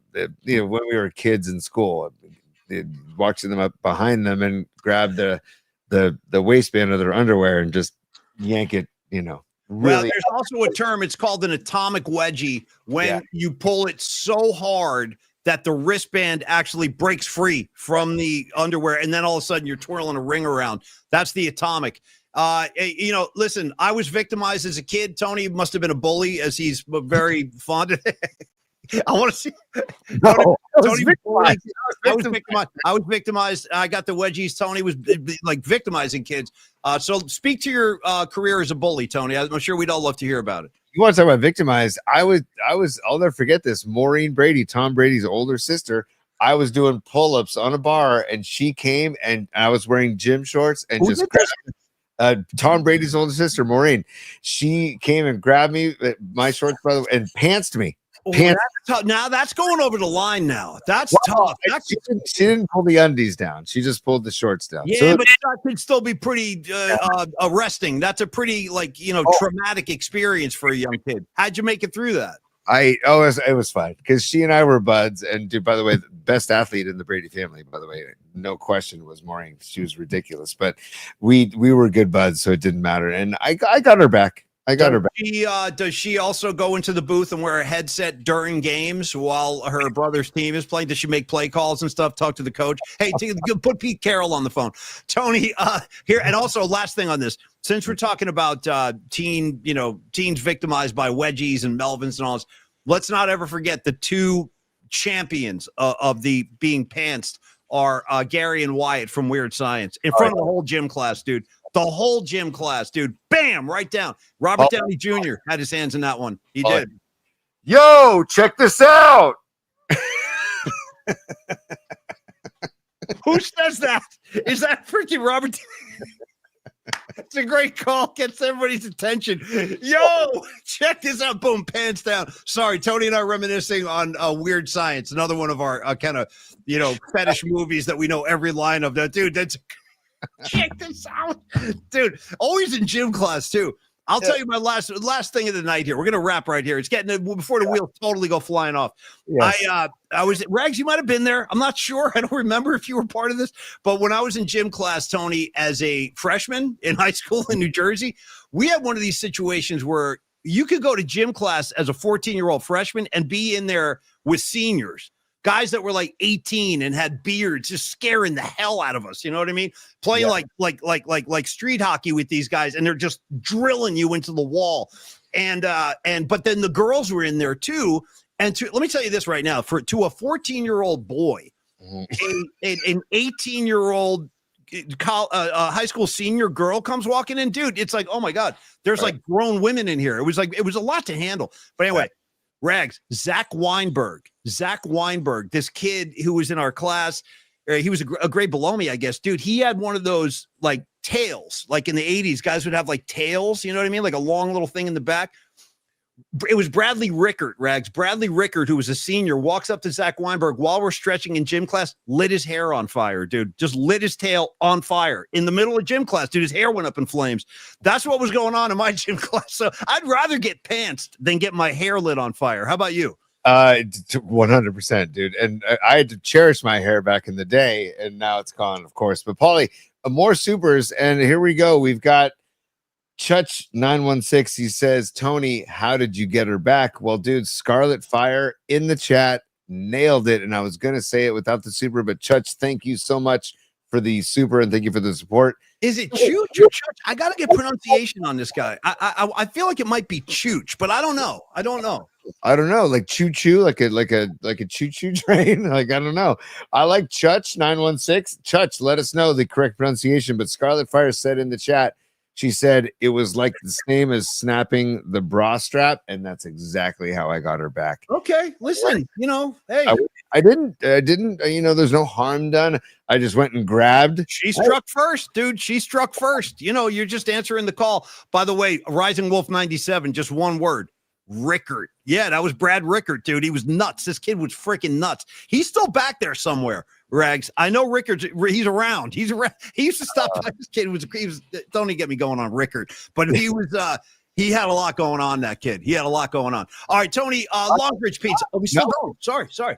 Escobar strikes again. He says, I'll give Roger Waters a swirly after Rags uses it. I got a better idea. Rags, why don't you take one of your used socks and just chuck it at Waters when he's on stage? Just chuck the used sock right at him. You know, Here's the thing, Paulie. You queue up some Marty Maraschino footage on Grease for Rags, get the sock, and then Rags takes the sock and gives it to Roger Waters. How about that? Since we're talking, and thank you, Escobar. Look forward to seeing you again soon, man. Since we're talking Rags, show me this damn picture, and then we're doing Longbridge and we're out. I don't know. Okay. All right. No, wait till tomorrow. If it's gonna, okay, all right. It's happening tonight, and I don't know what this is. I don't know what's going on. This came from Mrs. Rags to Mr. Rags. Okay. In what we now call the Rags time zone. It's not the Eastern time zone. It's the Rags time zone. Rags Standard Time, right? Rags Standard Time. Exactly. Yeah. Just get ready. This is from a TikTok account known as Break Room Chronicles. Is it up? Can you see it now, Paulie? I do. I got a lady with a pumpkin. What is that? I don't know. I see her with an apron on. Yeah. Okay, just stand by and enjoy. Taste the biscuit. Taste the goodness of the biscuit. Oh my God. Taste the honey sauce. Taste the goodness of the biscuit with the honey sauce. Get your honey sauce on me. I don't like the way it mixes with my chicken wings. Get none of that honey sauce on me. Dude, all day. Like I can watch this all day. And by the way, shout out to the little shower caps they're wearing. That makes that. Dude, we should do a shower cap show, bro. We should do a shower cap show while we're wearing robes. Another thing Tony and I have been playing around with is ladies' night, where we'll have like a ladies' night show where we'll either wear ladies' robes or maybe even a step further. I don't know yet. We're talking about ideas. We might go full blouse. We're not sure yet. Yes. Let's go bosom buddies style, dude. You talking full on like eyeshadow? I don't know if I want to go that far. That's a big commitment, dude. Like, you know. I'll throw a blouse on. Can we reference the term blouse? Can you tie it right under your man boobs? You know what I mean? So it's like a half shirt, a halter top or whatever. Paulie, I'm going to play this one more time, and I need you to watch the whole honey dripping portion of the video. I can't take my eyes off the guy in the back, to be honest. He's walking around. Yeah. That's what I'm saying. Watch. Okay. Hit me. Give it a Taste the biscuit. Taste the goodness of the biscuit. Taste the honey sauce. Taste the goodness of the biscuit with the honey sauce. Yeah. Get your honey sauce on me. I don't like the way it mixes with my chicken wings. Hey, man. To me, get none of that honey sauce on me. Oh, I mean, to me, this is what life is all about. It really is, man. There's no finer moment in life than making people laugh. And my guy's committed. Like, he poured the honey, tasted it, and walked right back, dude. Turned his back and walked away. I'm a big fan of the guy in the back. And the lady, you know, taking the lead vocals, she with the cap on and the face, she's fully committed. I applaud these guys. Rags, are these Jersey people? Who are these people? Like, where's this coming from? They look like cafeteria workers, I'm guessing. I don't know. Paulie, the account on TikTok is called the Break Room Chronicles. Okay. So they do this for other songs, but for some reason they found the Biscuit Lady, Estelle, and made this remix of her song or their song, her and her husband's song, and then did it in the break room. And Mrs. Rags found it, sent it to Mr. Rags, and Rags sent it to me. And I was like, dude, this is just gold, because the Biscuit Lady is the gift that just keeps on giving. And we have to honor the biscuit lady at the end of the year for the PMPs somehow, some way. We have to. Well, I'd like her to join the Christmas party, man. We tried to get her to come out to PMP night at the yard. Now she's, I think, up in Sacramento or something, so it's not impossible. We'll try to get her. We'll try to get her for the Christmas party. We were talking to Patty about that today. And Patty, we'll do the mailbag tomorrow. We'll go through all the stuff because we got a bunch of things we need to highlight. But thank you, Rags. Thank you, Tracy. Tell Tracy to make my bed, Rags. I'm coming to have it all propped up and fluffed up for me. Tony, Longbridge Pizza. For the love of God, our friends at Longbridge Pizza, Neil Denardi. I hope you're watching, Neil. We've had quite the show tonight, but I know Neil Denardi, by the way, I don't think I've ever mentioned this. You know, Neil Denardi, he's just like Tony and myself in this one way that he loves music. Like he's not a musician, but he's a patron. Like he supports the scene. He's all about going to live shows. And when you go to Longbridge Pizza, you will see the proof. Like there's concert posters all over the place. Really cool ones too. Fish, Grateful Dead, all kinds of cool stuff. And he's always playing music, killer music. Andre and Steven and all those guys, man. Anthony, they just create a vibe down there. Hence the name Vibe Tribe. When you go down to Longbridge Pizza, you are initiated into the Vibe Tribe. 2347 3rd Street in the Dog Patch community. They are open 6 days a week. They do close on Monday. Even Neil Denardi's got to throw his feet up. Let him watch some Monday Night Football, for God's sakes. Let him take a night off. But I do love that South City kind of flavor that he brings. You know, Pecan's a South City guy now. They're like just good people, man, in South City. And then there's the pizza. You know what I mean? I've been talking about Neil for 2 minutes. Let me talk about the food. The food is stellar. Shout out Don Peralta, Stellar Design. Stellar pizza down at Longbridge. And I've raved about the Polymac pizza. It's what I'm not exaggerating when I say it's one of the big honors of my life that I actually have a pizza named after me. To me, that's a big deal. That's an accomplishment. And Neil, I am humbled. Thank you. And Tony, I'm saying it's a pretty good pizza, man. I mean, I like to keep it simple. You can see it. Little Romano on there, a little sausage, some onions. It's a flavor packed experience. Try it out for yourself. I also love the other pizza he named for his son, Nico. Try the Nico pizza. Tony, you can speak to the, kind of vegetarian options and stuff like that. They also have gluten-free options for those of you where that's a concern. Pardon me. And then the sandwiches on Wednesdays are really, really good. You should definitely try to get in there for lunch or dinner on a Wednesday so you can enjoy some of the sandwiches. Look at the red peppers on that bad boy. Go ahead. Yeah, dude. Tomorrow is Detroit-style square pizzas, and that's what they just showed. Also, so this is great, man. And this is Steven, who does all the social media for Longbridge Pizza. He wrote on their Instagram account, Jonas Brothers might be the headliner because the Jonas Brothers are at Chase Center tomorrow night. Yeah. He goes, Jonas Brothers might be the headliner, but our reheated pizza is the real showstopper comeback. So he says, get squares on the menu every Thursday. And look at then they go Jonas Brothers comeback, and then they go, there you go, throw it in. Look at that. I mean, see, come on, man. I need that right now. I could use that slice of pepperoni right now. I really could. Did you catch that, Paulie? There's reheating instructions on the pizza box. Only Neil Denardi and Longbridge Pizza would do that. Place pizza in preheated 450-degree oven for 2 to 3 minutes is what it says. None of that microwave BS around here. We disqualify you. If we find out you're microwaving your pizza, you're disqualified. You got to go back and start all over again. So always take the extra time to put it in the oven. He's right. 100%. Real pizza eaters know this. You don't, it's like throwing a mustache on the Mona Lisa. You put it in the oven like a gentleman or a gentlewoman, and then you enjoy it the way Neil wants it to be, enjoyed. Well, and also, man, they do the double stack smash stack burgers on Tuesdays with they get all the meat from the French butcher down the street in the Dog Patch, Olivier. Then they also do the sandwiches, the gabagool. They do the chicken parm on Wednesday. And then Thursday, they do the Detroit-style square pies, which is tomorrow. If you're going to Jonas Brothers, go get your pre-show sustenance on. Get your drinks on, get your pizza on, and then go to Chase Center. Well, let me jump in on this real quick, Tony. Sorry. Who in God's name in 2025 is going to a Jonas Brothers show? I'm just asking innocently. Like, who's into this at this point?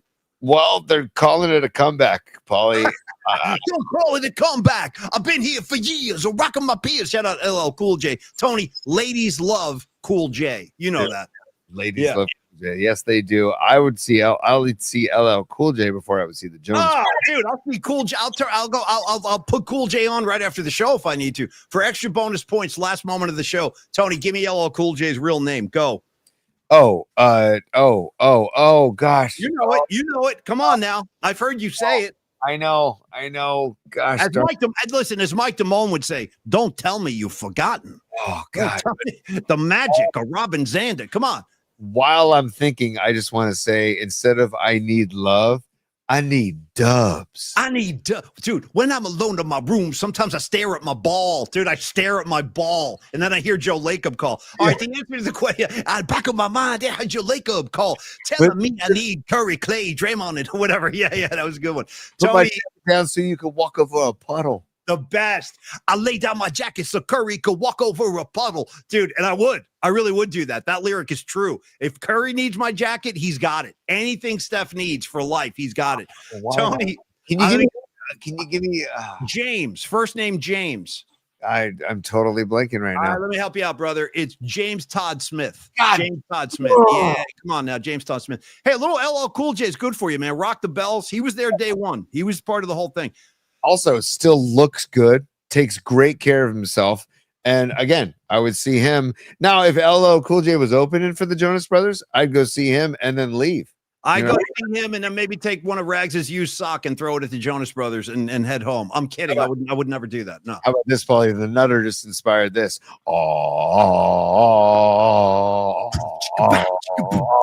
Yeah, totally. Don't call it a comeback. All right, you guys, listen. Tony, before you get to David Lee, I want to thank Rocco. What's up, Rocco?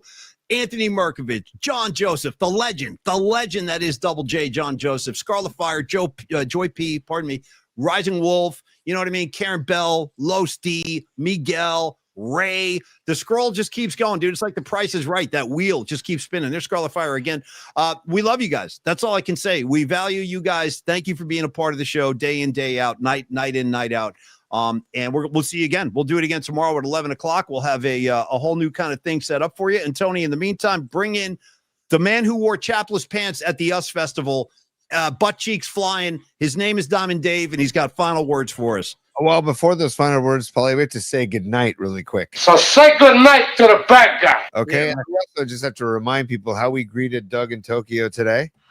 All right, Tokyo! I can't tell you how much I love that. Again, please, for me. Just for me. All right, Tokyo! And for all of us who can't stand the New York Giants. Hey, Paulie. Hi, Phil Simms here. Okay. Jesus Christ. That's going to haunt me forever. Yeah. Go ahead. And then a little Christian Bale. Oh, good for you. Oh, and while we're talking Long Bridge Pizza, really quick, I just want to say this at the end. I would like to congratulate Corinne and Steve Groschel. They won the tickets to the Slices for Sami next Monday, this coming Monday night, which is Neil Donardi and Long Bridge Pizza, Andrew Marcolis. They're doing the fundraiser for their dog patch brother, Slices for Sami. Comedy, free pizza, six different pizzerias from Marin County all the way down to San Francisco and the dog patch. Anyways, I just wanted to congratulate Corinne and Steve Grosch because we did not do it on Friday. So congratulations to them. It's going to be a great event. If you can go to Slices for Sami, actually, I take it back. It's sold out. So I take it back. Forget it. Hey, Tony, real quick. Losty and I both need a Fly Pelicans before we close it up. Sure. Pelican fly. Come on, Pelican. God bless him, dude. I need to get back to some Tony Montana. Get back to first you get the money, then you get the power. All right, Tony, David Lee Roth. No, not yet, because I want Robert De Niro in Cape Fear to laugh us out. And then I would like Keith Richards to laugh us out. Let me jump in on this, man. Let me jump in on this, S, for a second. Hold on. This is my pizzeria. And on top of that, and there's other guys that just burst in your dressing room and say, "Where's the dope?" You know? And finally, Paulie, when it comes to our show, The rules are there ain't no rules. okay, and because I had a beer, If you need a beer, grab a beer. and because we love Mary Jane, Herb. Herb is a plant. Herbs are good for everything. and finally, Paulie. Class dismissed. Dude, you almost went over Dave on that one. I don't even know how. That's a whole new kind of maneuver I got to invent because you went like over the top on Roth. Hey, Tony, great job, man. Really fun show tonight. Thank you, Sam Grisman. I really enjoyed talking to that kid. And get down to the Presidio Theater on October 1st. It's a benefit. We like benefits around here, man. One hand helps the other. You know what I'm saying? You're down, I'll help you up. When I'm down, you help me up. It's like that around here. Go ahead, T. You have to put one foot in front of the other, put the other foot down, down, down. That's from the Revenge of the Nerds soundtrack, for those who don't know. Hey, good night to Creative Tony. Good night, PMP community. And good night to the Tri-Lambs and the Omega Moose. If you moose, sure can party. I'll tell you that much. Tony, have a great night, you guys. We love you, and we'll be back tomorrow at 11. Everybody have a good night. Cheers, y'all. Peace out.